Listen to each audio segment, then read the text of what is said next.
Brave New Worlds. As you all know, the approach of this year's Dublin Writers' Conference is different. It's always been, above all else, a chance to meet and talk. The conversations we have between presentations and panels have been just as important and thought-provoking as the sessions themselves.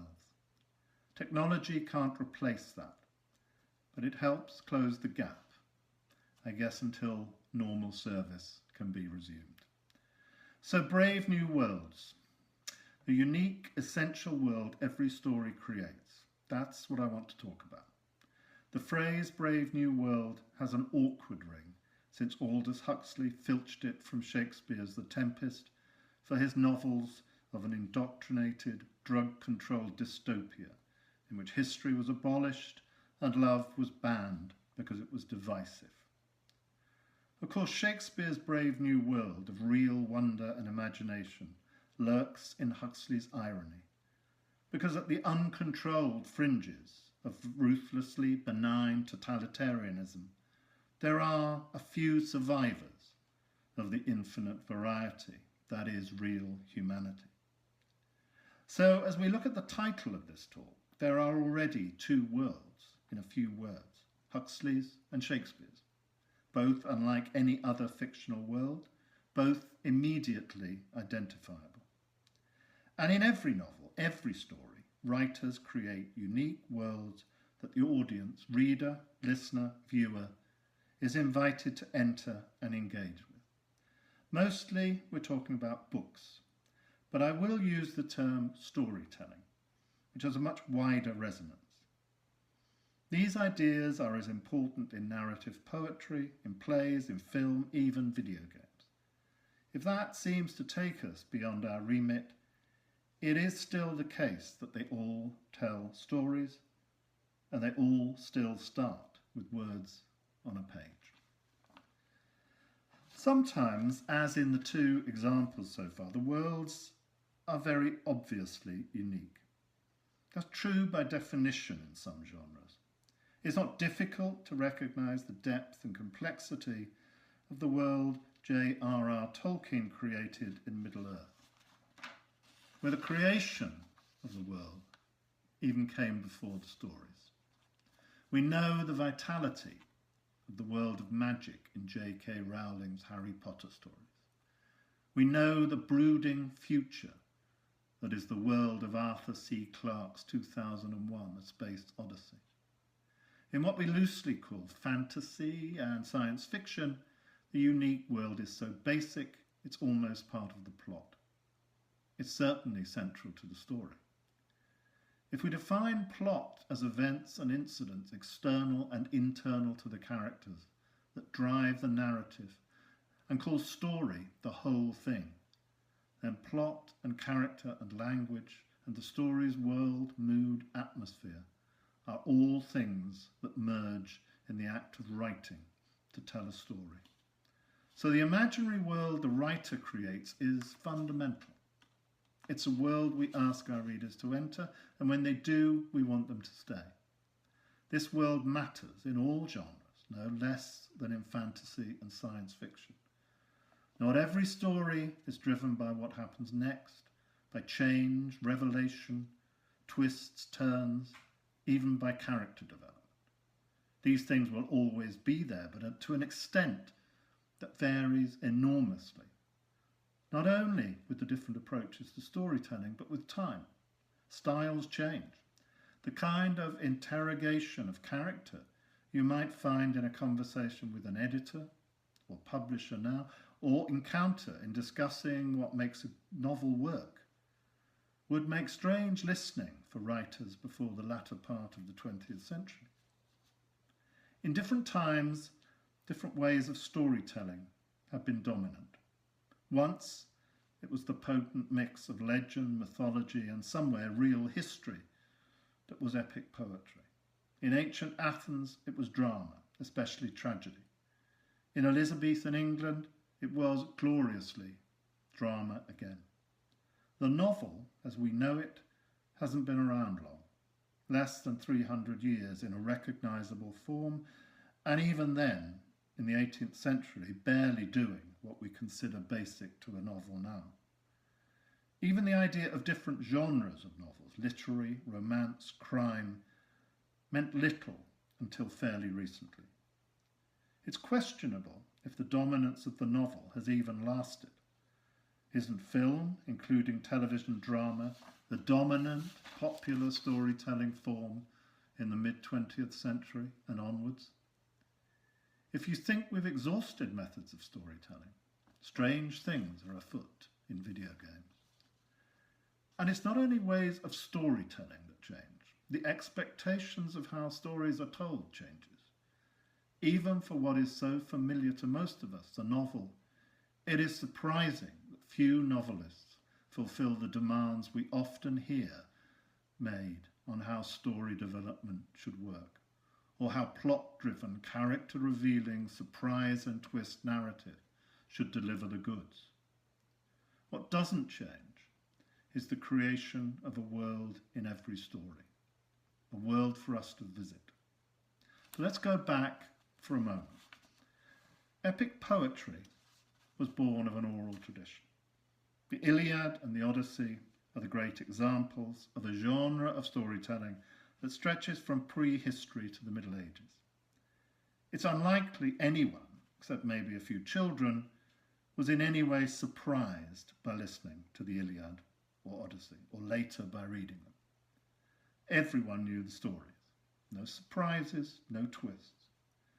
When Achilles weeps at the end of the Iliad because Priam reminds him of his own father, we glimpse a humanity we haven't seen.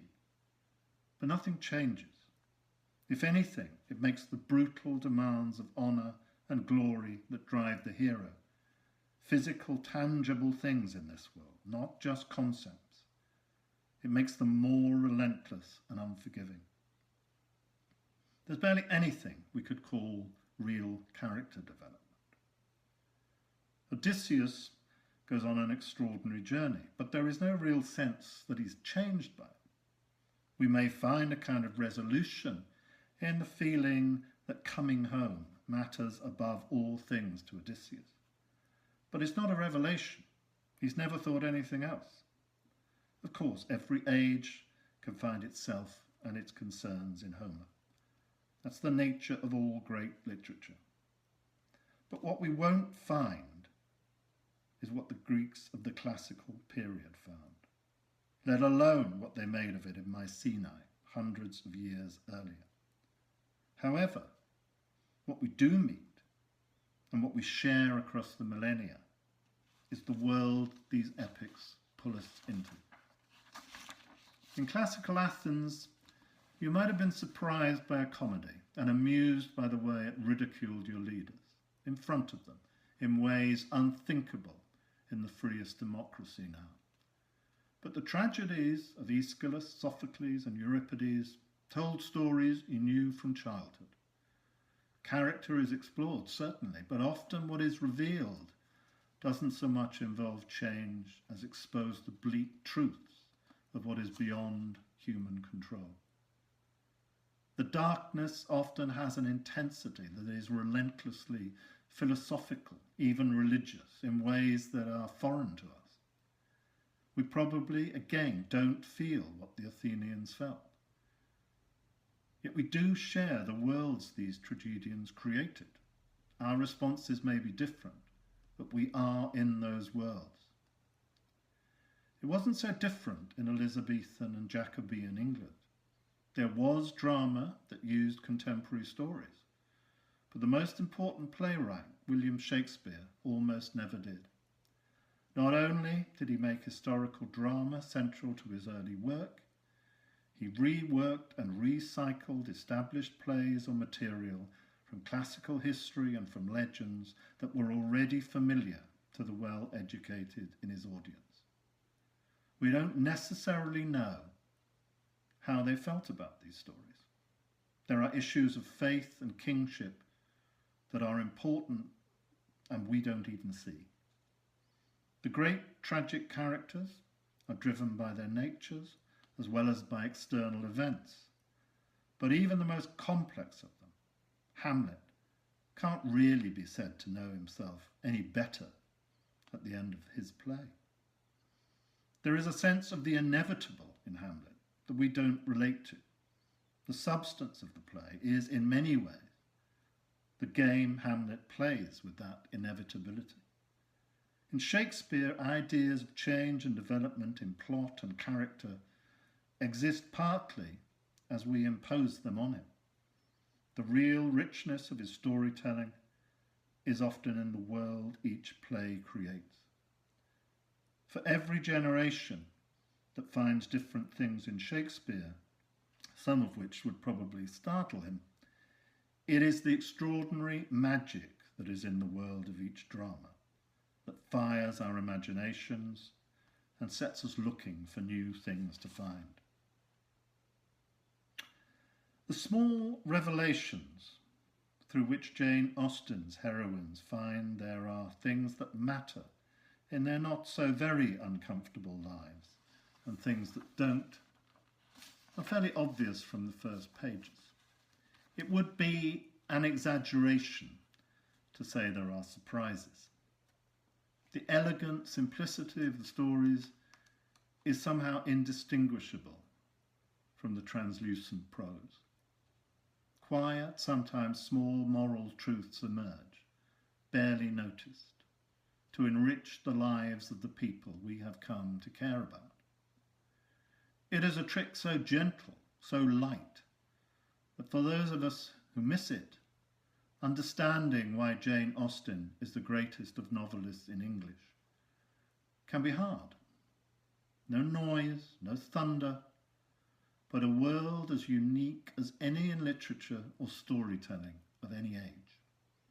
The clarity of that world, with all its quiet irony and perception, is the heart of Jane Austen's work. Now, the distinctions we make between the different elements of novels and short stories are arbitrary things. The better the writing, the more indistinguishable and inseparable these things are. But distinctions are useful, and the idea of a world that every writer builds in every novel or story is important. Some have developed a life of their own. People who have never read Dickens have some idea what Dickens' London is, though it is neither history nor the London Dickens wrote about. You can tour Thomas Hardy's Wessex, and like Dickens' London, it's not much to do with the bleak lives Hardy often put into the world he created. Few people read James Joyce's Ulysses now, but his Dublin is celebrated every year on Bloomsday. And maybe that's not even odd. If Ulysses is about anything, and of course there are those who claim it isn't about anything, it's the world the book imagines and the language that imagines it. In a grittier reality, we now see the mean streets of Raymond Chandler's 1940s Los Angeles through the eyes of Philip Marlowe, aided by the noir movie directors who put that shadowy world on screen. In Stephen King's The Green Mile, the brutal world of death row in America's segregated South is transformed by a magic that for a moment, in a wood full of fireflies, touches a place of wonder that wouldn't be out of place in a Midsummer Night's Dream. That world is far more than somewhere plot and characters resolve themselves. In every act of storytelling, there is a world to be created in words, whether it's fantasy or the hardest recreation of reality. That job is the same. Sometimes the world may be very upfront. It's arguable that Shakespeare's A Midsummer Night's Dream is only really about the magical world created even on stage, almost entirely out of words. The world in this case is more substantial than the plot. It defines the characters, not the other way around. Exploring that world, its delicacy, its comedy, its wonder, is why we want to stay in it. But even when the world seems the least important element in a story, it's there.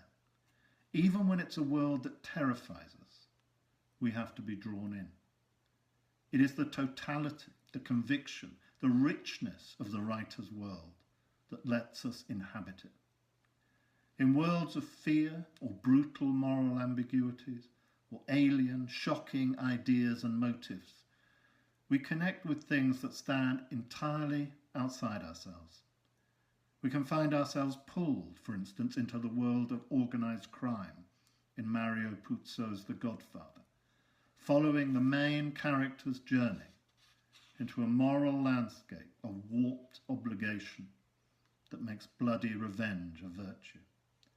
In Bram Stoker's Dracula, the world of the vampire count absorbs us, even as we want to join in the struggle against the darkness.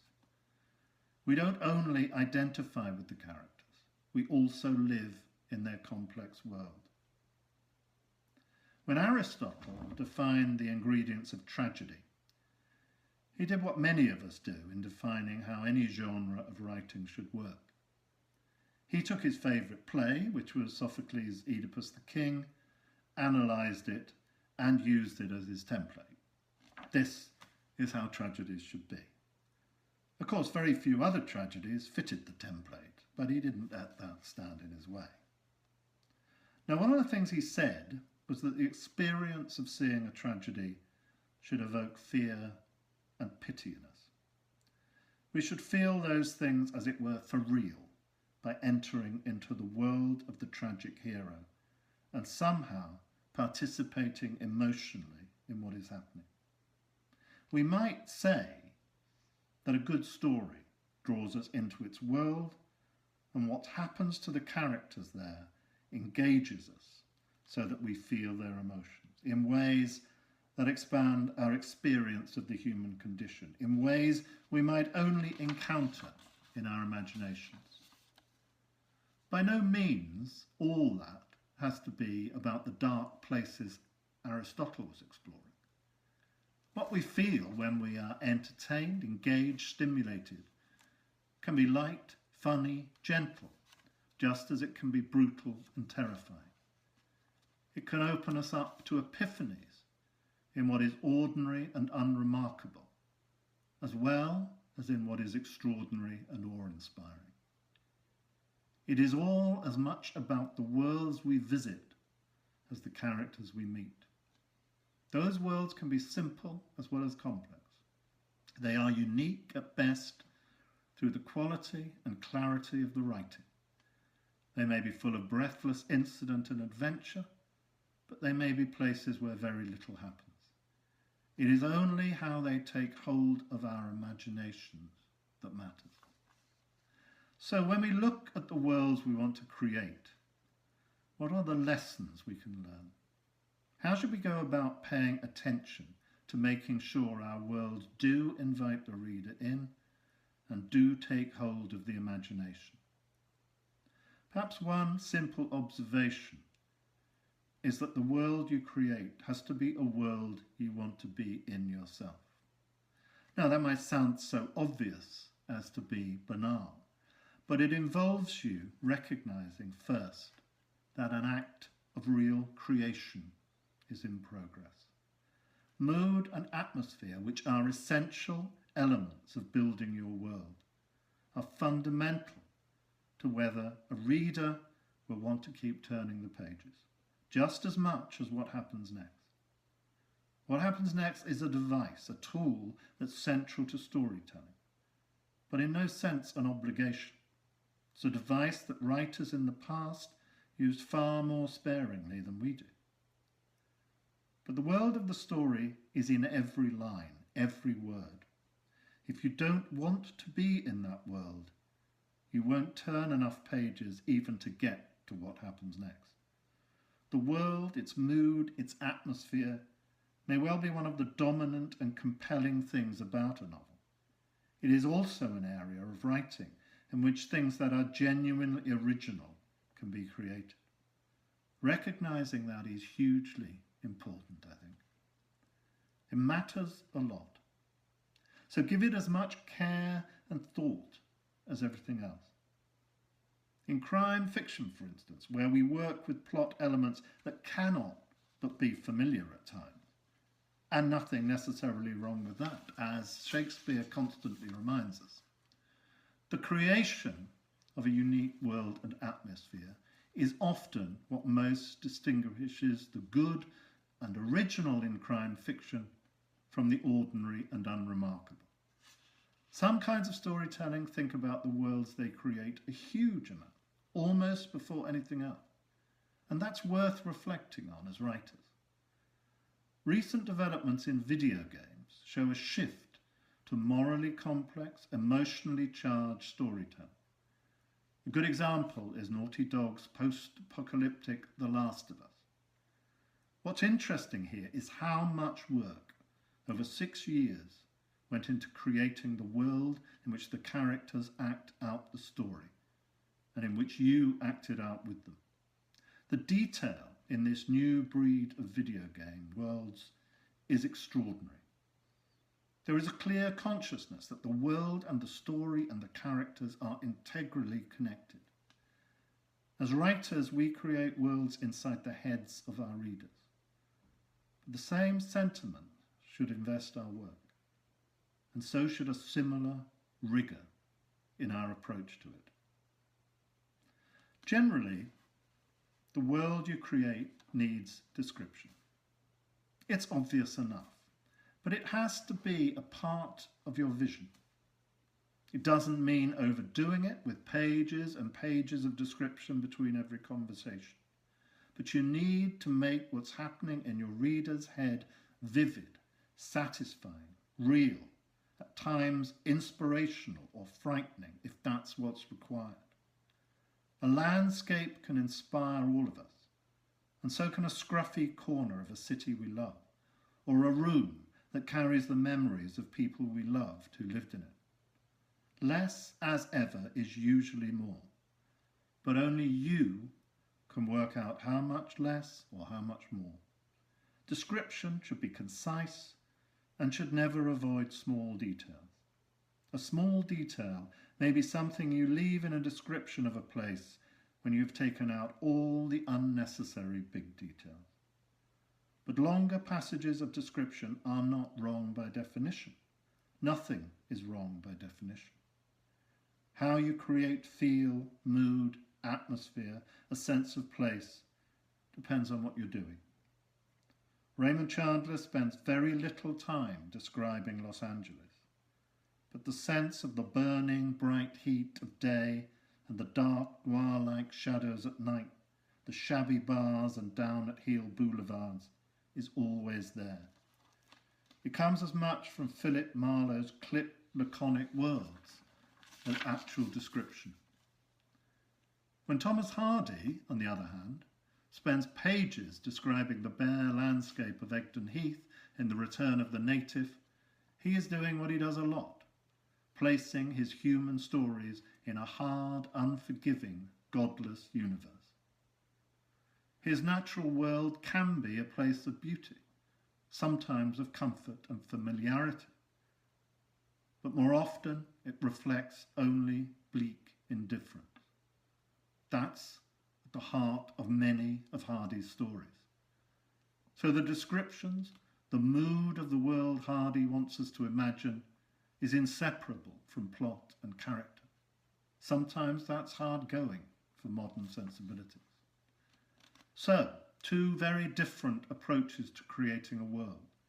Chandler's is lean, spare, and sardonic. Hardy's truths are in the detail of a landscape he sees as no one else can see it. For both writers, the world they create is central to everything they write.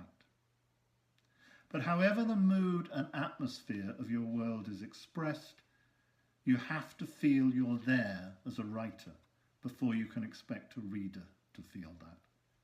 Even when it's a world that exists largely in your main character's head, that's a place too. Detail matters, but it's about quality rather than quantity. As I've said, the small may matter more than the great sweep. I think it helps to physically touch places you're describing, even if it's a place you know well, your own town or city. Walk around it with your story in your head, and you will see things you didn't see before. This, I should say, is no more than a personal preference. It's not necessary.